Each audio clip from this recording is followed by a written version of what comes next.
The National Weather Service has issued a tornado warning for Van Buren County, Michigan. Effective until 11:56 p.m., the National Weather Service in Grand Rapids has issued a tornado warning for southeastern Van Buren County in southwestern Michigan until 11:45 p.m. Eastern Standard Time. At 10:55 p.m. Eastern Standard Time, a severe thunderstorm capable of producing a tornado was located 7 miles south of Watervliet, or 8 miles northwest of Dowagiac, moving east at 40 miles per hour. Hazard: tornado. Source: radar indicated rotation. Impact: flying debris will be dangerous to those caught without shelter. Mobile homes will be damaged or destroyed. Damage to roofs, windows, and vehicles will occur. Tree damage is likely.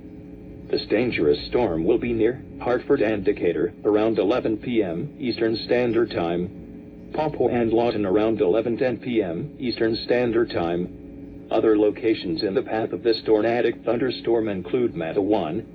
Precautionary/preparedness actions. Take cover now. Move to a basement or an interior room on the lowest floor of a sturdy building. Avoid windows. If you are outdoors, in a mobile home, or in a vehicle, move to the closest substantial shelter and protect yourself from flying debris.